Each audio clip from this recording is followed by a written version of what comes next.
اللہ کی کھلی نافرمانیاں ہو رہی تھی، کیسے طواف ہو رہے تھے، سیٹیاں تالیاں ان کی عبادت بن گئی تھی، اور عورتیں ننگے طواف کرنے کو سمجھ رہے تھے، یا مرد بھی کہ جی ننگا جو طواف کرے گا وہ زیادہ بہتر ہے کہ دنیا کی ساری علائش ہے، کیونکہ لباسوں میں بھی ہماری پتہ نہیں کمائی کیسی ہے۔ تو ایسے ایسے توہمات شیطان نے پیدا کر دیے تھے۔ سورہ مجادلہ میں بھی اس طرح آیت آتی ہے، اللہ تجدو قومی یؤمنون باللہ والیوم الآخر یوادون من حاد اللہ ورسولہ، کہ نہیں بناتے وہ لوگ جو ایمان والے ہیں اور اللہ اور آخرت پر ایمان رکھتے ہیں، ایسے لوگوں کو اپنا دوست یا ان سے محبت کی پینگیں نہیں بناتے جو اللہ اور اس کے رسول کے دشمن ہیں، مخالفت کرنے والے ہیں۔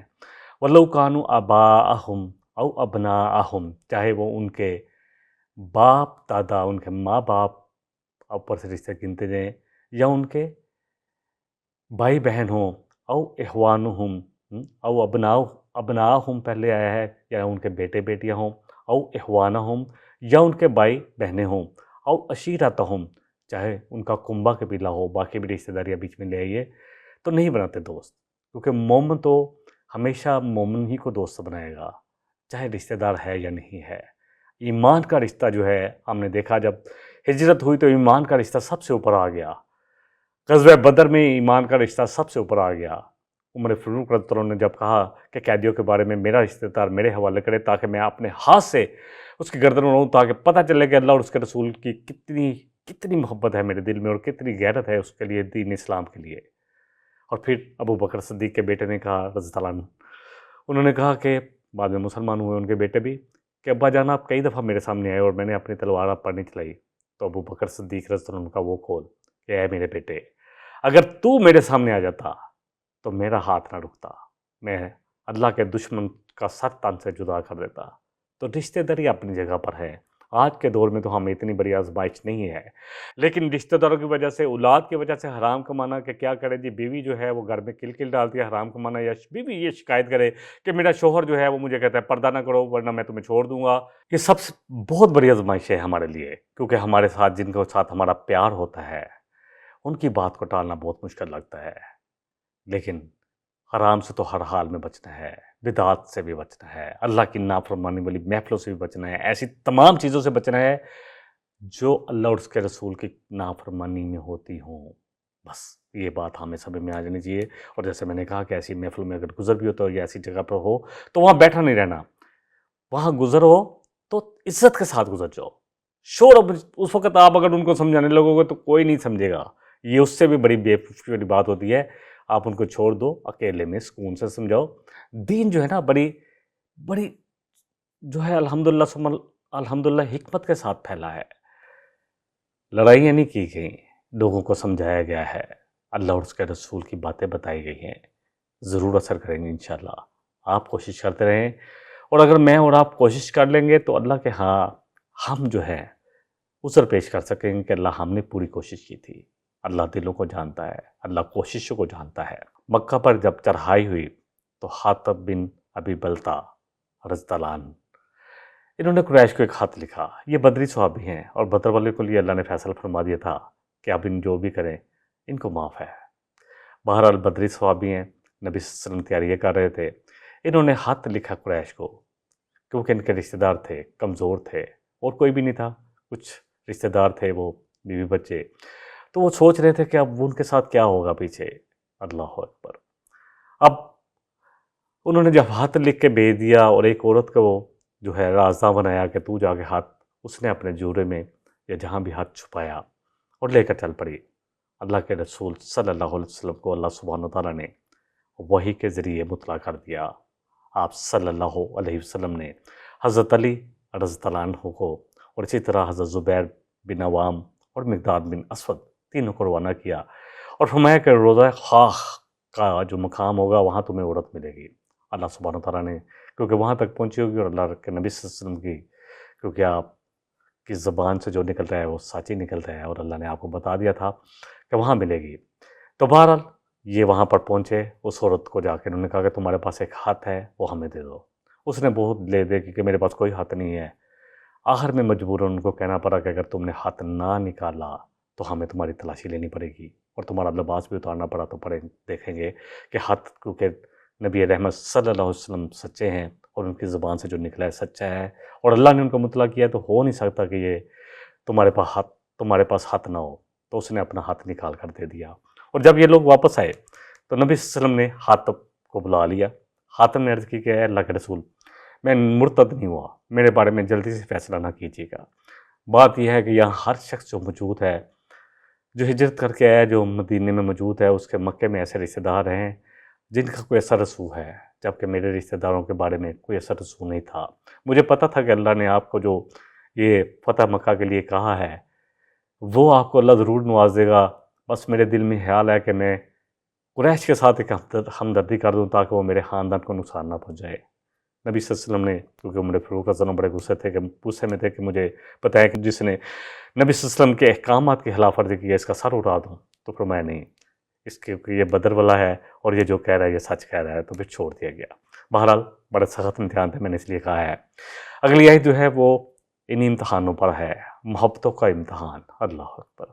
کل، اے نبی رحمت صلی اللہ علیہ وسلم فرما دیجئے، ان کان آباؤکم، میں آیت کو اسی حصے کے ساتھ تھوڑا سا تفسیر کرتا رہوں گا، کچھ نہ کچھ ریفرنس بیان کرتا رہوں گا تاکہ بات سمجھ میں آئے کہ کہیے کہ اگر ہوں تمہارے باپ دادا، باپ کا جب نام آتا ہے تو اس میں مؤنث یعنی ماں خود آ جاتی ہے، باپ دادا، ماں، نانی، دادی، سب، نانا، یہ سب آ جاتے ہیں جو بڑے ہیں، جو رشتہ دار قریبی ہیں، ایون کہ چچا بھی آ جاتا ہے جو قریب ہوتا ہے، یا ماموں بھی آ جاتا ہے، کہ تمہیں زیادہ ہیں محبوب، قل ان کان آباؤکم و ابناؤکم و اخوانکم، میں ایک دفعہ آیت پوری پڑھ لیتا ہوں، وازواجکم و عشیرتکم و اموال اقترفتموہا، کہ اگر تمہیں زیادہ پسند ہیں تمہارے باپ دادا، تمہارے بہن بھائی، تمہارے بیٹے بیٹیاں، تمہارا کنبہ قبیلہ، اور تمہارے مال جو تم بڑی محنت سے کماتے ہو۔ مال وہ نہیں تو مال تو ہمارے پاس ہوتا ہی ہے، دیکھیں سیدھی سی بات ہے، جو محنت سے کماتے ہیں، چاہے بزنس کریں، چاہے جو بھی کریں، اور ایک تو رشوت کا مال جس کے پاس ہو اس کو تو پرووائڈ نہیں ہوگی، کیونکہ اس نے تو حرام کمایا ہوا ہے اور اس کو جلد آ گیا ہے، اس نے اسپیڈ منی کے نام پر لیا یا جس طرح بھی لیا، جو بھی کرپشن کی۔ تو جو مال انسان جو بزنس کرتا ہے وہ پیسے لگاتا ہے، پھر کوئی یا کسان جو ہے وہ فصل بوتا ہے، یہ سب کچھ جو ہے، یہ سب کچھ ہو جائے، کوئی فیکٹری والا ہے تو وہ فیکٹری پہ پہلے ڈیفینیٹلی پہلے را مٹیریل منگواتا ہے، پھر اس کو جو بھی ہے اس کو پروسیس کرتا ہے، پھر وہ چیز بنتی ہے، پھر مارکیٹ میں جاتی ہے، پھر اس کو پیسے آتے ہیں، یہ ایک پورا محنت کا پروسیس ہے۔ میں کیونکہ ایک بزنس مین ہوں، مجھے تو پتہ ہے، امپورٹ میں بھی آپ کو پہلے جو ہے آپ نے جو ہے ایل سی کھولنی ہے، پھر آپ کا مال آنا ہے، پھر اس پہ ڈیوٹی دینی ہے، آپ کا سب کچھ سرمایہ پہلے لگ جاتا ہے، اس کے بعد آپ کے پاس مال آتا ہے، پھر آپ کو کوسٹنگ پتہ کر چلتی ہے، پھر آپ اس پر پروفٹ لیتے ہو، پھر بیچنا ہے، پھر آگے جو اگر بیچ رہے ہیں تو وہ بھی ڈیفینیٹلی کریڈٹ میں جاتا ہے، اس کی پیمنٹ آنی ہے، نقصان ہو جائے، کچھ ہو جائے، کوئی سیلاب آ گیا یا مال میں بارش میں مال خراب ہو گیا، تو یہ سب کچھ ہے، تو نفع نقصان سب کچھ ہے، اس لیے حلال ہے۔ اور جو پیسے وہ لے لیے جائیں کہ کمیشن کھا لیجئے، رشوت لے لیجئے، وہ حرام ہے۔ بہرحال موضوع جو ہے اس کی طرف آ جاتے ہیں کہ وہ مال جو بڑی محنت سے کماتے ہو، اور اس کے بعد فرمایا وَتِجَارَةٌ تَخْشَوْنَ کَسَادَهَا، اور تمہاری وہ تجارتیں جن کا تمہیں ہر وقت مندہ پڑنے کا خطرہ رہتا ہے۔ ایز اے بزنس مین میں تو سمجھتا ہوں کہ مارکیٹ سلم ہوتی تو ہمیں پتہ ہے کہ ہماری ساری جو ہے سسٹم جو ہے وہ بلاک ہونا شروع ہو جاتا ہے، کیونکہ پیمنٹیں جانی ہیں، ڈیفینیٹلی بینک کے ذریعے جو پیمنٹیں جانی ہیں وہ لیٹ ہوگی تو آگے وہ مسائل ہوں گے، آگے سے ڈاکومنٹ نہیں آئیں گے تو ہم کلیئر کیسے کروائیں گے، اور اگر بازار سلو ہے تو اگر جو کسٹم ڈیوٹی ہے یا جو ہم نے باقی بھی کام کرنے ہوتے ہیں وہ کیسے دیں گے۔ تو یہ سارا ایک پروسیجر ہے جو چلتا ہے۔ تو وہ تجارتیں جو ہیں اور جو تاجر پیشہ لوگ ہیں وہ ہمیشہ، جیسے میں یا کوئی بھی ہو، وہ یہ سمجھتے ہیں کہ ہمارا بزنس جو ہے پچھلے سال سے اگلے سال اگر کچھ تھوڑا اپ ہوا ہے 2-4% تو الحمدللہ ٹھیک ہے، اگر پورا ہے یا اس سے نیچے ہے تو پھر پریشان ہوتے ہیں کہ اب یہ تو جو ہے سلم کی طرف جا رہا ہے۔ تو یہاں یہی فرمایا گیا ہے وَتِجَارَةٌ تَخْشَوْنَ کَسَادَهَا وَمَسَاكِنُ تَرْضَوْنَهَا، اور تمہارے وہ گھر، اس میں عورتوں کے لیے جن میں وہ بڑی راضی رہتی ہیں، ان کو بڑا سجاتی ہیں، ان کو بڑا ڈیکوریٹ کرتی ہیں، اور ہر وقت گھر میں ان کی جو ہے لگی رہتی ہے، ہر وقت ان کا دل لگا رہتا ہے کہ میرا گھر سب سے خوبصورت نظر آئے۔ یہ بندے بھی اس میں شامل ہے، مرد بھی شامل ہے۔ اللہ فرما رہے ہیں احب الیکم من اللہ ورسولہ وجہاد فی سبیلہ، یہاں تک تو ہم کہتے ہیں نہیں اللہ اور اس کے رسول کی محبت ہمیں زیادہ محبت ہے، زیادہ ہے کیونکہ زبانی دعوت ہے نا، اور اللہ کہہ رہے ہیں کہ اس کی راہ میں جہاد کرنے سے۔ ہاں آپ بتاؤ نا، کتنے ہیں جو اپنے جانوں اور مالوں کے ساتھ جہاد کر رہے ہیں، اپنی جانوں کو بھی کھپا رہے ہیں اور اپنے مال بھی لگا رہے ہیں اللہ کے دین کی آبیاری کے لیے، اللہ کے دین کے قیام کے لیے، اللہ کے دین کی تبلیغ کے لیے، اللہ کے دین کو قائم کرنے کے لیے اپنی اور اپنی زندگیوں میں۔ ہاں، تو اللہ فرما رہے ہیں بتاؤ کہ زیادہ پسند ہے؟ تو پھر اگر زیادہ پسند ہے تمہیں اللہ اور اس کے رسول کی محبت سے اور جہاد، اللہ کی راہ میں جہاد کرنے سے، اپنی جان اور مال کھپانے سے، فتربصوا حتی یاتی اللہ بامرہ، تو انتظار کرو یہاں تک کہ اللہ کا فیصلہ آ جائے گا تمہارے بارے میں، یعنی قیامت تک انتظار کر لو، جو مزے لینے ہیں لے لو، یہاں جو انجوائے کرنا ہے، ایٹ ڈرنک اینڈ بی میری، کیونکہ یہ سلوگن دیا گیا نا، کھاؤ پیو عیش کرو۔ تو کھاؤ پیو عیش کرو، کماؤ، جو کرنی ہے یاشیا کر لو۔ فتربصوا، رباسا کہتے ہیں، رباسا ایسی چیز جس کا کسی نتیجے کے بارے میں انتظار کرنا ہو۔ فتربصنا نساء، وہاں ہم نے پڑھا سورہ البقرہ میں کہ وہ روکتے اپنے آپ کو روک رکھے ایک مدت تک کے لیے، جو بھی ہے، تو مدت کا مطلب کہ انتظار کے لیے آتا ہے، تو انتظار کرو اپنے نتیجے کا، اپنے رزلٹ کا انتظار کرو، قیامت والے دن جو تمہارا نتیجہ نکلنا ہے اس کا انتظار کرو۔ حتی یاتی اللہ بامرہ، یہاں تک کہ اللہ فیصلہ لے آئے گا، واللہ لا یہدی القوم الفاسقین، تو اللہ پھر جو باتیں سن کر بھی، اللہ کا قرآن پڑھ کر بھی، کوئی تو پڑھتے نہیں ہے کہ پتہ نہیں چلتا یار ہمیں نہ بتاؤ، ایسے گناہ گار ہوں گے۔ یہ شیطان کا سب سے بڑا دھوکہ ہے۔ ایک تو چلو اسٹوڈنٹ نا جو یونیورسٹی جا رہا ہے، دیکھیں طلب العلمی فریضۃ علی کل مسلم، ایک شخص کوشش کر رہا ہے کہ چلو میں دین سیکھوں، جتنا بھی ہو سکتا ہے میں دین سیکھوں، اور ایک یار میں سیکھتا نہیں ہوں، نہ سیکھوں گا، اللہ سے کہوں گا مجھے معلوم ہی نہیں۔ تو ایسے ہی ہے جیسے یونیورسٹی میں ایک طالب علم تو جا کے ٹوٹی پھوٹی کوشش کرتا رہا، پاسنگ مارک سے پاس ہو جائے، جیسے 33% ہوتے تھے ہمارے زمانے میں، اور ایک جو ہے وہ جاتے نہیں ہے اور سمجھ رہا ہے کہ مجھ سے پوچھا نہیں جائے گا، کہ مجھ سے کیوں پوچھا جائے گا جی، مجھے تو پتہ ہی نہیں تھا جی مجھے کیا کرنا ہے، تو ڈبل مار پڑے گی۔ کیا حال ہوگا اس اسٹوڈنٹ کا جس کا زیرو آئے گا، اس کو پھر کہیں دنیا میں داخلہ نہ مل سکے، اور پھر اللہ اکبر آخرت کا رزلٹ ہو دنیا میں، تو پھر شاید کوئی محنت کر کے، لیکن آخرت میں تو ہمارے پاس کوئی چانس ہی نہیں ہے۔ تو سنگل چانس جو ہے یہ دنیا ہے۔ تو بہرحال اب اس کو میں تھوڑا سا اس کو تفسیر کروں گا کیونکہ بڑی اہم آیت ہے۔ وقت دیکھیں اللہ فرمانے کل ان کان آباؤکم، باپ، دادا، دادی، نانا، نانی، ماں، سب بیچ میں آ جاتے ہیں، چاچا، ماموں بھی آ جاتے ہیں۔ دیکھیں باپ دادا کی اور باپ ماں، اسپیشلی ماں باپ کے لیے تو اللہ نے قرآن میں 7 جگہ فرمایا ہے اپنے حق کے بعد، اور اس پہ سب سے جو خوبصورت آیات آتی ہے، میں صرف ایک آیت لوں گا، وقت کی کمی ہوتی ہے، میرا کوشش ہوتی ہے کہ اپنے ایک جو سلسلہ بناؤں گا اس کو مکمل کیا جائے۔ اللہ فرمانے میں قضا ربک اللہ تعبدوا الا ایاہ، اے نبی صلی اللہ علیہ وسلم، آپ کے رب نے یہ فیصلہ کر لیا ہے، کر دیا ہے کہ اس کے سوا کسی ایک کی بھی عبادت نہیں کی جائے گی، بندگی نہیں کی جائے گی، کسی کے آگے سر نہیں جھکایا جائے گا، کسی کے آگے رکوع نہیں ہوگا، کسی کو مشکل کشا نہیں بنایا جائے گا، کسی کو حاجت روا نہیں سمجھا جائے گا، کسی کو نہیں سمجھا جائے گا کہ اس کے پاس خزانے ہیں۔ اور بالوالدین احسانہ، اور فوراً اللہ اپنے حق کے بعد، اللہ اکبر، سب سے پہلے جو حق لے کر آتا ہے نا وہ والدین کا لے کے آتا ہے، اور والدین چاہے مشرک بھی ہوں تب بھی ان سے حسن سلوک کرنا ہے۔ حضرت عائشہ صدیقہ کی جو ہمشیرہ تھی، بہن تھی، کہ کہا کہ میری ماں جو ہے مشرک ہے تو کیا میں اس سے نیکی کر سکتی ہوں؟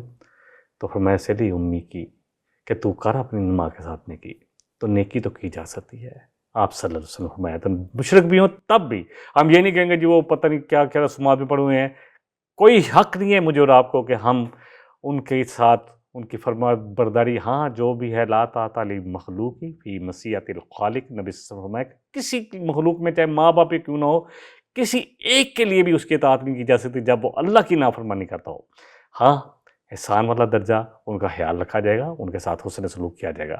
وَأَبْنَاؤُكُمْ، اور تمہارے بیٹے بیٹیاں، دیکھیں اللہ سبحانہ وتعالیٰ خود فرما رہے ہیں المال والبنون زینت الحیات الدنیا، یہ تو دنیا کی خوبصورتیاں ہیں، لیکن والباقیات الصالحات، لیکن جو عمل جو باقی رہنے والی ہے وہ نیکیاں ہیں، امید اور عمل کے حساب سے، نتیجے کے حساب سے۔ سورہ کہف کی آیت نمبر 45 ہے۔ وَإِخْوَانُكُمْ، اخوانکم جو ہے تمہارے بھائی یا تمہاری بہنیں، دیکھیں بھائی جو ہے ڈیفینیٹلی اس سے کمر انسان کی مضبوط ہوتی ہے، اور موسیٰ علیہ السلام کو جب اللہ سبحانہ وتعالیٰ نے چن لیا، دعا کی، قالا رب اشرح لی صدری ویسر لی امری، کہ اے میرے رب میرا سینہ کھول دے اور میرے کام کو آسان کر دے. وَلْتَتَمْ مِنْ لِسَانِي، اور میری زبان میں جو تھوڑی مشکل ہے کیونکہ زبان تھوڑی سی اٹکتی تھی، اس کو بھی تو اللہ اس کے جو اکتا ہے اس کو تو کھول دے، آسان کر دے لسان کو.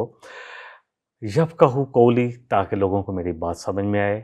وَاجْعَل لِّی وَزِیرًا مِّنْ أَہْلِی، اور اے اللہ میرے گھروں میں سے میرا کوئی مددگار بنا دے. ہارون اخی، میرے بھائی ہارون کو. تو بھائیوں کی محبت تو الحمدللہ، بھائی بھائی کے لیے اللہ اکبر کیا کچھ کر دیتے ہیں. سورہ توحہ کی آیت نمبر 25 سے 30 تک میں نے تلاوت کی. وَأَزْوَاجُکُم، دیکھیں زوج جو ہے اللہ سبحانہ تعالیٰ نے فرما رہے ہیں، جیسے ہم نے سورہ آل عمران پڑھی، زُیِّنَ لِلنَّاسِ حُبُّ الشَّہَوَاتِ مِنَ النِّسَاءِ، یہ تو اللہ نے سجا دیا دلوں میں. آپ دیکھیں کہ کیسی اللہ نے کشش ڈال دی ہے عورتوں کی محبت کی. شہوت، اللہ اکبر، شہوات من النساء، انسان اپنا جو ہے اس طرح سے سکون بھی پاتا ہے. دوسری جگہ اللہ فرما رہے ہیں، جیسے سورہ روم کی آیت نمبر جو ہے 21 میں آتا ہے، وَمِنْ آیَاتِهِ، اللہ کی نشانیوں میں سے ہے، ان خلق لکم من انفسکم ازواجا، کہ اللہ نے تم ہی میں سے تمہاری بیویوں کو پیدا کیا، یعنی تم ایک ہی نوع کے انسان ہو، تمہارے سے تمہاری. اور پھر اللہ نے نسل کو چلا دیا. الحمدللہ اس پر کافی بات ہو چکی کہ آدم علیہ السلام علیہ جو ہے ان کی پسلی سے ہوا کو نکالا، اور پھر ایک سلسلہ جو ہو ایک شوہر اور بیوی کا ایک تعلق ہوتا ہے، جس کو ہم نے الحمدللہ کافی ڈیفائن بھی کیا ہے سورہ الاعراف میں. اگر وہاں دیکھ لے تو کافی ہے، اور اس طرح بہت ساری جگہوں پہ، اور سورہ نساء میں بھی کہ اللہ سبحانہ تعالیٰ ہمارے سے بہت سارے مرد اور عورتوں کو پیدا کیا. تو اللہ فرما رہے ہیں، بہرحال میں آیت کی طرف واپس آتا ہوں، وَمِنْ آیَاتِهِ أَنْ خَلَقَ لَكُم مِّنْ أَنفُسِكُمْ أَزْوَاجًا، کہ اللہ کی بہت بڑی نشانی میں سے ہے کہ انہوں نے تمہاری نوع سے، یعنی تمہاری بیویاں، یہ نہیں کہ پتہ چلے کہ انسانوں کی بیویاں جو ہے وہ جو ہے جنوں میں سے ہیں، ایسا نہیں کیا. سکون کہاں سے پائیں؟ میں نے اس کا ٹائٹل بھی تھا اس جو ہے سورہ الاعراف کی آیتوں کا، کہ سکون کہاں سے پائیں. تو اللہ کہہ رہے ہیں کہ تاکہ تم ان سے سکون پاؤ. وَجَعَلَ بَيْنَكُم مَّوَدَّةً وَرَحْمَةً، اور اللہ نے تمہارے درمیان مودت، محبت اور ہمدردی کا جذبہ، رحمت کا جذبہ بھی بنا دیا ہے. نبی علیہ وسلم نے فرمایا کیونکہ یہ سب محبتیں فتنہ بھی ہیں. آپ نے فرمایا کہ بے شک، نبی صلی اللہ علیہ وسلم نے فرمایا کہ میں اپنے پیچھے مردوں کے لیے جو سب سے بڑا فتنہ چھوڑے جا رہا ہوں وہ عورتوں کا ہے. آج دیکھیں نا یہاں کیا ہوا، عورتوں کے پیچھے ہم نے کیا کیا کیا. میں کیا یہاں بیان کروں. 71 میں کیا ہوا، کون تھا، کون تھی عورت وہ جس کی وجہ سے یہ تباہی ہوئی. اور بہت ساری جگہ پہ ہم دیکھتے ہیں جو ہوتا ہے. عشیرتکم، اور تمہارے کنبہ قبیلہ. انسان کو پتہ ہوتا ہے کہ میرا کنبہ قبیلہ میرے پیچھے کھڑا ہے. آپ کو پتہ ہو انشاءاللہ تعالی، ہم نے وہاں بھی پڑھا، اور دوسرا آگے جا کے پڑھیں گے کہ حضرت لوط علیہ السلام جب اپنی قوم میں تھے تو کہتے انہوں نے، جب قوم جو ہے مان نہیں رہی تھی اور صرف 2 بیٹیاں ہی مان رہی تھی، تو کہتے کاش میرا بھی پیچھے کوئی کنبہ قبیلہ ہوتا. اور نبی صلی اللہ علیہ وسلم فرمایا کہ اس کے بعد اللہ نے جتنے بھی رسول بھیجے سب کے ساتھ کوئی کنبہ قبیلہ تھا. شعیب علیہ السلام کی قوم کو کہ اس کے کنبہ قبیلے کا اگر ہمیں خطرہ نہ ہوتا تو ہم شعیب کے ساتھ کیا کرتے. تو کنبہ قبیلہ وہ بھی انسان کو بڑا عزیز ہوتا ہے. وہ مال نِقْتَرَفْتُمُوهَا، اور وہ مال جو تم بڑی محنت سے کماتے ہو. ایک تو مال ہوتا ہے نا جو وراثت مل جاتا ہے، مجھے میرے باپ سے وراثت مل گیا، کوئی پرواہ نہیں ہوتی، یقین جانے. ایک مال وہ ہے جو میں نے کمایا، خود اپنے ہاتھوں سے کمایا ہے، اس کی جتنی مجھے پرواہ ہے وہ اس دوسرے مال کی ہو ہی نہیں سکتی. کیونکہ وہ مال مجھے پتہ ہے کہ میری اس میں کتنی انرجی لگی ہے، میں نے کتنی محنت کی ہے، کتنا پسینہ بہایا ہے.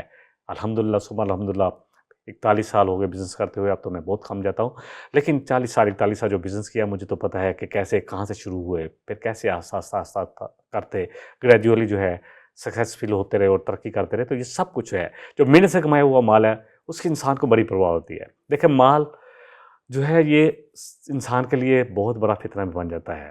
سورہ مجادلہ کی آیت نمبر 22 میں آتا ہے، انما اموالکم واولادکم فتنۃ، کہ بے شک یہ تمہارے مال اور تمہاری اولادیں تمہارے لیے آزمائش ہیں. فتنہ آزمائش کو کہتے ہیں. واللہ عندہ اجر عظیم، اور اللہ کے پاس ہے بہترین اجر. اور نبی صلی اللہ علیہ وسلم نے خود فرمایا کہ ہر امت کا ایک فتنہ ہوتا ہے، اور میری امت کا فتنہ مال ہے. آج مال کے لیے ہم اپنی بیٹیوں کو بھی بیچ دیتے ہیں. اللہ تعالیٰ معاف کرے. عافیہ صدیقی کے ساتھ کیا ہوا، اور باقی بہت سارے جو لوگ ہیں جن کا میں نام خوب جانتا ہوں کہ لوگوں کو دے دیا گیا صرف مال کے لیے، صرف مال کے لیے. ہر امت کا ایک فتنہ ہے، اور میری امت کا فتنہ مال ہے. نبی رحمت صلی اللہ علیہ وسلم نے فرمایا وَتِجَارَةٌ تَخْشَوْنَ كَسَادَهَا، اور وہ تجارتیں تم نے جن کا مندے کا ڈر رہتا ہے. اب میرا بزنس ہے یا میں تھوڑا بہت بزنس میں جاتا ہوں، لیکن ایک چیز ہو رہتا ہے، ہم گریجولی دیکھتے ہیں کہ ہر سال ہمارا بزنس وہاں کھڑا ہے جہاں پچھلے سال تھا، یا اس سے بہتر ہے یا نیچے آیا. نیچے آئے تو ہم پھر سوچتے ہیں کہ کیوں نیچے آ رہا ہے، ہمیں کیا کرنا ہے، اس میں کیا ہماری کوتاہی ہو رہی ہے، یا کہاں ہم جو ہے کچھ جو ہے تھوڑا بہت جو ہے مس کر رہے ہیں کس چیز کو، یا کیا کر رہے ہیں. پھر ہم اس پر غور و فکر کرتے ہیں کہ مارکیٹ میں ڈیمانڈ کیا ہے، ہمیں کیا کرنا ہے. یہ سب کچھ ہوتا ہے. اللہ ہمارے وہاں مساکن ترزونہا، اور تمہارے وہ گھر جن میں تم بڑے راضی رہتے ہو، جن کو ڈیکوریٹ کرتے ہو. آج کل تو اللہ اکبر ایسے ایسے گھر بن رہے ہیں کہ محلات ہی بن رہے ہیں. اللہ تعالی ہم سب کو معاف کرے. احب الیکم من اللہ و رسولی، تمہیں زیادہ محبوب ہے اللہ اور اس کے رسول سے. اب کوئی بھی کہے گا کہ نہیں، اللہ اور اس کا رسول سے زیادہ محبوب نہیں ہے، کیونکہ زبانی دعویٰ ہے نا. عمل کی طرف آئیں گے تو پھر پتہ چلے گا، آگے تو حصہ ہے. بہرحال اس کو دیکھ لیتے ہیں. دیکھیں اللہ سبحانہ تعالیٰ جو ہے سب سے زیادہ محبت ہمیں کس سے کرنی ہے؟ اللہ سبحانہ تعالیٰ سے. والذین آمنوا اشد حبا للہ، وہ جو ایمان والے ہیں نا، ہم نے پڑھا سورہ البقرہ کی آیت نمبر 165 میں کہ جو ایمان والے ہیں نا وہ اللہ کی محبت میں شدید تر ہوتے ہیں. اللہ ایسی محبت میرے اور آپ کے دلوں میں بھی ڈال دے. اور پھر نبی صلی اللہ علیہ وسلم سے محبت. قال نبی لا یؤمن احدکم، کہ تم میں سے کوئی، نبی صلی اللہ علیہ وسلم فرمایا کہ تم میں سے کوئی ایک بھی ایمان والا ہو نہیں سکتا جب تک کہ اس کے لیے میں اس کے ماں باپ، اس کے بیٹے بیٹی، بہن بھائی، ہر جان سے زیادہ عزیز نہ ہو جو. یہ صحیح بخاری کی حدیث ہے. اور ایک اور حدیث میں تھا، عمر فاروق رضی اللہ عنہ صاحب تھے، انہوں نے کہا جی آپ مجھے اپنی ہر چیز سے عزیز ہے سوائے میری جان کے. تو فرمایا عمر تم اس وقت تک مسلمان ہو ہی نہیں سکتے جب تک کہ تمہیں میں اپنی جان سے زیادہ عزیز نہ ہو جاؤں. اللہ اکبر. وجہاد فی سبیلی، اب آیا کہ آپ اللہ کی راہ میں جہاد سے. نبی صلی اللہ علیہ وسلم نے فرمایا کہ جب تم، اللہ اکبر، جہاد، جب تم اینیا کی بے کرنے لگو گے، بیلوں کی دمیں پکڑ کر کھیتی باڑی پر راضی ہو جاؤ گے، اور اللہ کی راہ میں جہاد چھوڑ دو گے اپنی جان اور مال کے ساتھ. جان سے ڈر لگتا ہے کہ جان نہ چلی جائے، مال نہ چلا جائے. تو تم پر ایسی ذلت مسلط ہوگی جو اس وقت تک نہیں ٹلے گی جب تک کہ تم واپس جہاد کی طرف نہیں آؤ گے. سورہ، اس میں آتا ہے سورہ حجرات میں، مومن تو صرف وہی ہیں جو اللہ اور اس کے رسول پر ایمان لاتے ہیں اور پھر شک و بے نہیں پڑتے اور جہاد کرتے ہیں، اپنی جان اور مال دونوں کو پاتے ہیں اللہ کی راہ میں. اللہ فرما رہے ہیں یہی ہیں سچے مومن، یہی ہیں جو اپنے ایمان کے دعوے میں سچے ہیں. باقی جو مرضی بولتے رہے کہ ہم مومن ہیں، اللہ نے دے دیا ہے، یہ تقریر ہے. اب اس ساری محبتیں، 8 محبتیں میں نے گنائی ہیں، ماں باپ کی اور دوسری کاروبار کی، بہن بھائیوں کی، اور پھر کنبے قبیلے کی، تجارت کی، مال کی، گھروں کی. یہ ساری محبتیں ایک پلڑے میں رکھیں، تولیں اپنے آپ کو، اور دوسرے میں رکھیں اللہ اور اس کے رسول اور اللہ کی راہ، اللہ کے دین کے لیے کوششوں کو جان اور مال کے ساتھ. کہ کتنا مال خرچ کرتے ہیں اللہ کی دین کی آبیاری کے لیے، اللہ کے دین کو قائم کرنے کے لیے، اللہ کی دین کی تبلیغ کے لیے، اور کتنا کھپاتے ہیں. تو بچا بچا کے نہ رکھ سے، تیرا آئینہ ہے وہ آئینہ جو شکستہ ہو تو عزیز تر ہے نگاہ آئینہ ساز میں. کہ ہمیں اپنے آپ کو کھپانا ہے، لگانا ہے، اپنی جان کو بھی کھپانا ہے اور اپنے مال کو بھی کھانا ہے، تاکہ پتہ چلے کہ ہم اللہ کے دین کے لیے ہمارے دلوں میں کتنی طرف ہے، اس کو قائم کرنے کے لیے، اس کو پھیلانے کے لیے، اس کا لوگوں کو شعور دینے کے لیے، اس کو اپنی زندگیوں میں کتنا قائم کیا ہے، ہمارے گھروں میں کتنا دین ہے، ہماری رسومات میں کتنا دین ہے، ہمارے رہن سہن میں کتنا دین ہے. یہ سب کچھ محنت مانگتا ہے. اللہ سے دعا ہے. بہرحال اس کو میں آیت کو مکمل کر لیتا ہوں. فَتَرَبَّصُوا، اللہ فرما رہے ہیں کہ پھر انتظار کرو. اگر تمہیں سمجھ نہیں نہ آ رہی بات کی، اگر تمہیں یہ محبتیں زیادہ عزیز ہے کہ دنیا بھی ہے، دنیا داری بھی کرنی ہے، ماں باپ ہیں، کیا کرے جی، ان کا بھی ماننا ہے، بہن بھائی ناراض ہو جاتے ہیں جی، کیا کرے، جو بھی وہ کہیں جی، بری ان کی بدعات بھی کرنی ہے، بری رسومات میں بھی جانا ہے، ان کے ہر بات میں ساتھ بھی دینا ہے، تو فَتَرَبَّصُوا، اللہ فرما رہے ہیں ہاں پس تم اس طرح کرو، نتیجے کا انتظار کرو. اب اللہ سبحانہ تعالیٰ نے تمہیں دے دیا ہے کہ جاؤ اب جو کرنا ہے کرو. فَتَرَبَّصُوا حَتَّىٰ يَأْتِيَ اللَّهُ بِأَمْرِهِ، یہاں تک کہ اللہ اپنا فیصلہ لے آئے گا.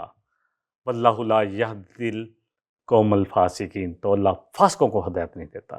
اللہ تعالیٰ سے دعا ہے کہ جتنا کہا گیا، جتنا آپ نے سنا، اصل بات ہے کہ اللہ مجھے بھی اور آپ کو بھی عمل کی توفیق عطا فرما دے، اور اللہ کرے کہ باتیں ہمارے دلوں میں جو ہے وہ جو ہے اللہ اکبر دلوں کو بدل دے. ہمارے دل جو ہے نا یہ اللہ کے ہاتھ میں ہے، جس طرف چاہے بدل دے. اللہ نیکی کی طرف چاہے کوششیں کرنی ہے، پھر دیکھیں اللہ سبحانہ و تعالیٰ ضرور مدد کرے گا انشاءاللہ. ہماری کوششیں صدق دل سے ہونی چاہیے، پھر اللہ کی مدد ہم اپنی آنکھوں سے آتی دیکھیں گے. اللہ تعالیٰ مجھے اور آپ کو جو کہا گیا ہے، جو سنا گیا ہے، اس پر عمل کی توفیق عطا فرمائے۔